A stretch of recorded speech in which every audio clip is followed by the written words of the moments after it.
What's up everybody, welcome back to another video. Today we're going to talk about the best shoe for your position.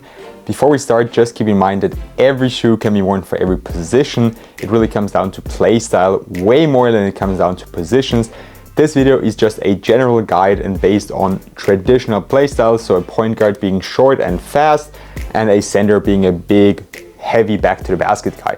With that being said, let's get straight into it and start with the point guards. The first pair I can recommend is the Wörthersee Piraten 2, a very recent release and actually a very good basketball shoe available for a very good retail price and overall a really nice shoe with no real weakness. Of course, it's not a maxed out shoe in every category, but it has solid all around, well, let's say good all around performance. Traction performance is actually pretty good inside. You can also wear them outdoors as the rubber is durable enough. The cushioning setup is actually also very nice, as we have two separate setups and we have Boom Foam, which is probably my favorite setup from Wörthersee aside from Super Boom, but that's reserved for the more premium shoes from Wörthersee. We're going to talk about some of them later in the video.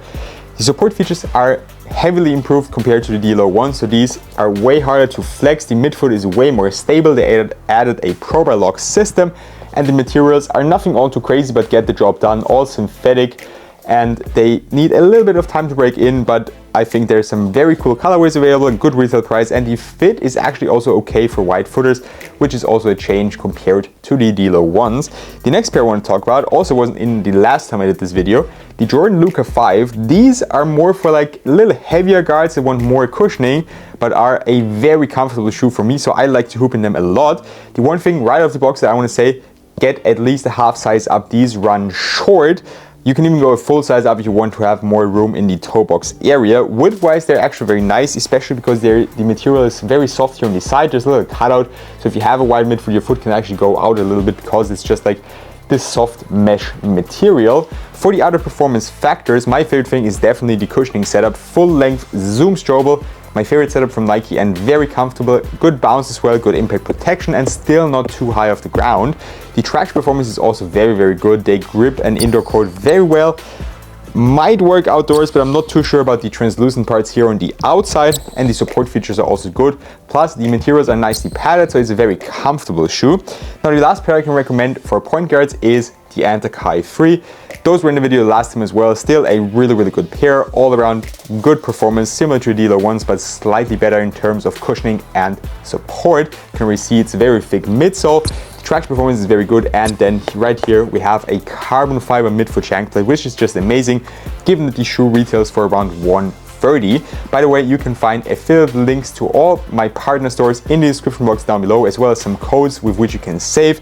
And as I said, there's stores where you can find all these shoes, so direct link to Wörthersee, direct link to 361, direct link to ANTA, and of course some retailers as well where you can find Nike, Jordan or Adidas shoes. The shooting guard lineup features my favorite basketball shoes on this list, the Wörthersee 12 and the Joker 2 GT. I'm definitely going to make a comparison video about these two as well, as these are the two best basketball shoes available on the market right now in my opinion, and they're really head to head. I can decide which pair I like better.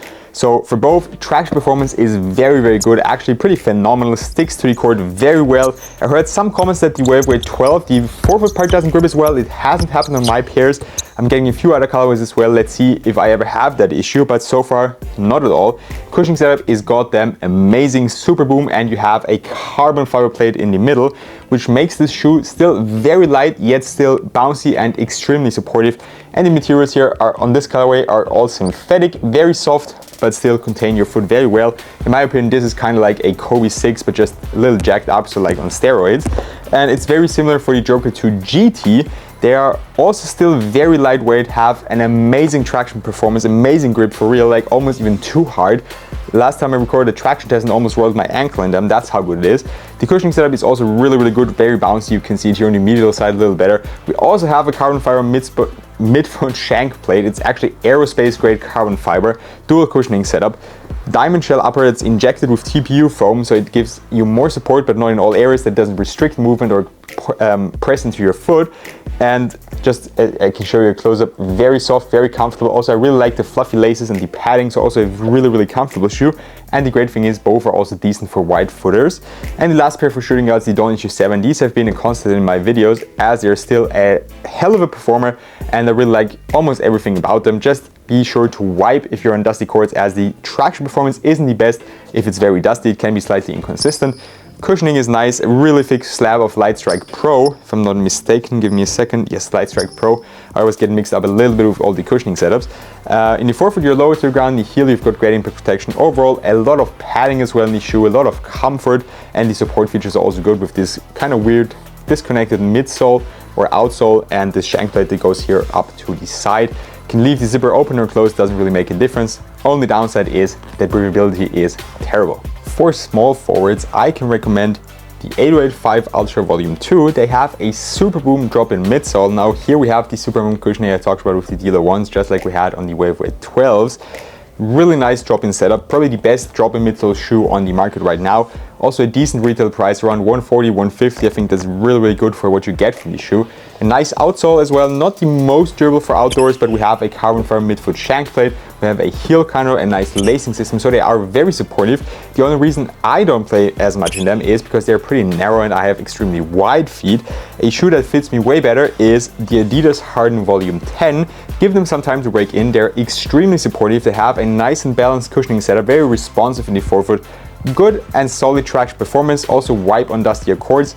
Not the best for outdoors, unfortunately. There's another pair coming up, but overall some really great qualities that some slashing forwards would need, especially the support in the shoe is outstanding. And I'm also a very big fan of the design and the colorways that are available. This one here is my favorite so far. Let me know what you think about them. And then the last pair for small forwards, the All CD 14. These actually have a pretty nice and durable outsole. Although if you really hoop outdoors only, I would recommend the All CD 13 Encore. They were specifically made for outdoors and are way more durable than even the AC 14. But here we have also free cushioning setups, Super Boom in there, and Light Foam Ultra. So really everything that Waveweight has to offer is inside this shoe, which is amazing for 140 euros or dollars retail price. Talked about the traction performance, good indoors, also some stickier sounds to the ones that have a translucent outsole if you're interested in that or if that's important for you. Support features are also very good. As you can see, if I try to flex them, very hard to flex.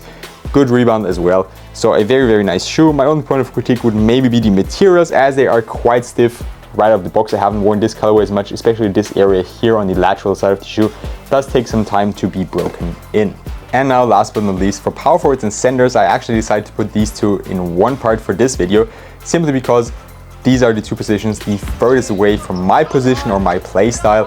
I'm around 6'2", I play shooting guard, sometimes small forward. I do play bigger than my height, but I'm by no means a power forward or a center. So I also don't really have that many shoes that would fit into a traditional back to the basket, big man like play style. Now I've got it out. So we're going to gradually go through them. I'm just going to tell you my thoughts about each shoe. The first two, I want to start off with some shoes that are still a little bit more nimble. Of course, I said every shoe can be worn by every position anyways, but these definitely feel more like a shoe for a stretch big guy. So let's say like a stretch 4, a shooting 5, or a pass first big guy that doesn't really like post up that much, doesn't jump as high, maybe is not super athletic, doesn't need huge amounts of cushioning. They do have cushion, but it's just the other shoes have more of it and they also have a little bit more support. The first pair being the Joker 2. I absolutely love to play in these as well, so they're a great alternative also for shooting guards if you don't want to spend that much on the Joker 2 GT or the Waveweight 12, for example. Really good traction performance, very consistent. Maybe also works outdoors, I'm not entirely sure. On the website it says it does, but I'm not 100% sure. The cushioning setup is really nice, very comfortable, especially the whole shoe comfort is the strong suit here. I love the fluffy laces, I love the colorways that are available, and support is also very good. Not a carbon fiber shank plate, but still a TPU midfoot shank plate. You can see here this red part here for the outsole. So the shoe does have good support and is one of my favorite shoes as well because the wide foot friendly fit is a plus for me. Then I have the Nike KD 18. I really love the look of the shoe. I love this colorway especially, but they are quite heavy. They're bottom heavy as well. You kind of feel like getting pulled down to the ground, which for a smaller player like me is not the best thing. I'm also like around 84, 85 kilograms, so not a really heavy player. So I don't enjoy these as much. I like the 17 and the 16 way more, but they do have a lot of cushioning. They have good traction performance. They have nice supportive features. Give the material some time to break in, especially this synthetic leather up here. It takes some time, but then it's a very solid and nice basketball shoe. And if you're a bigger player and you really need a lot of cushioning, a lot of support, this is a nice pair. Now we're getting more to the shoes that feel a little bit less nimble. Maybe a tweener would be the Joker 1. You're still kinda responsive, or you get response of this shoe. It's not crazy high off the ground, but it's also not a pair that I would say is made for a small and shifty point guard like Kyrie or Steph Curry or whatever, or Darius Garland, I don't know, like Tyrese Maxey, something like that. That doesn't come to mind here. It's more like a Jokic playstyle. I love the traction performance, I love the fit and the feel of the shoes, similar to Joker 2s. Some really nice colorways available as well, and the support features are outstanding. And now the two pairs with the most cushioning that are the most or mostly made for bigger players in my opinion. The Fresh Foam BB Volume 3. Huge slab of Fresh Foam X here. Is actually a dual density setup. Really cool looking shoe, very, very comfortable. I actually like to hoop in them, but you're just a little too high off the ground for me. So even here in the forefoot there is just a thick slab of foam. Very nice and comfortable, but if you want, or if you're used to some lower to the ground setups, this is probably not for you. And last but definitely not least, actually a shoe I like a lot as well, because it has full length Zoom Strobel, which I said is my favorite cushioning setup from Nike. The Kobe Free Protro, absolutely love these. I need to get a pair of the lows because I play with ankle braces, and if I wear the highs, I have the better guards. These parts right here just press into that mini piston that actually secures your foot, and that's just kind of a no-go for me because it presses this part of the ankle brace into my ankle. That just hurts. I can't play with that, but I would love to get a pair of the lows because I really like to hoop in these and I enjoy them. Very good traction performance, nice supportive features, carbon fiber midfoot shank plate, mentioned the cushioning already, and the materials. Wide foot friendly fit because they're so nice and soft, little overlay, so very supportive too.